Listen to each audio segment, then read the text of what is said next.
வணக்கம். இன்றைக்கி நம்ம பார்க்குறது 6th standard 3rd term new புக்கில் இருக்கிற ஆசிய ஜோதி அப்படிங்கிற ஒரு செயற்பகுதி. ஆசிய ஜோதிங்கிறது புத்தரோட வரலாற்றை பற்றி கூறும் நூல்.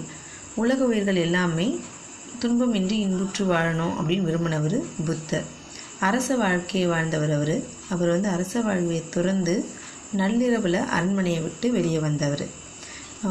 அப்படி வரும்போது பிம்பிசார மன்னனோட யாகத்துக்காக ஆடுகள்லாம் கொண்டு செல்லப்பட்டது. அப்போ மன்னனுக்கு போயிட்டு அறிவுரை சொல்லி அங்கே நடக்க இருந்த அந்த உயிர் கொலையை தடுத்து நிறுத்துகிறாரு.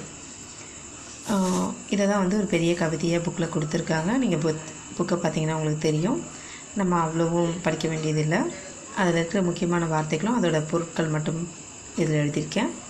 அஞ்சினர் அப்படின்னா பயந்தனர் அப்படின்னு அர்த்தம். கருணை அப்படின்னா இரக்கம். வீழும் அப்படின்றதும் விழும். ஆகாதுன்னா முடியாது. பார்னா உலகம்.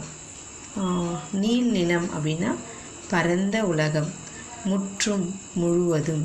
மாறி மழை. கும்பி வயிறு. கவனிங்க, இது புதிய வார்த்தை.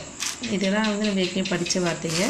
ஆனால் இந்த கும்பி அப்படிங்கிறது புதுசாக இருக்குது. அதனால் இதை நம்ம நல்லா ஞாபகம் வச்சுக்கணும். கும்பின்னா வயிறு.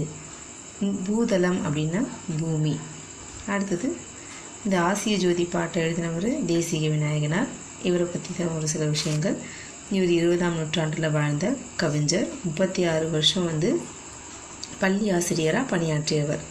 இவருக்கு கவிமணி அப்படின்ற பட்டம் இருக்குது. ஆசிய ஜோதி அப்படிங்கிற இந்த நூல் ஆங்கில மொழியில் எட்வின் அர்னால்ட் அப்படின்றவர் எழுதின லைஃப் ஆஃப் ஆசியா அப்படிங்கிற நூல் தழுவி தான் எழுதப்பட்டிருக்கு. இந்த நூல் புத்தரோட வரலாற்றை கூறுகிறது.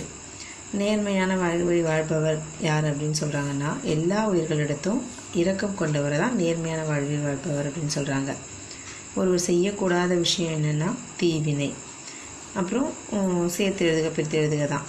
இனிமை கூட்டல் உயிர்ன்றது எப்படி ஒன்றா சேர்த்தா எப்படி எழுக்கும் அப்படின்னு பார்த்தோம்னா இன்னுயிர் அப்படின்னு எழுதலாம். பாலை எல்லாம் எப்படி பிரித்து எழுதணும்னா பாலை கூட்டல் எல்லாம்.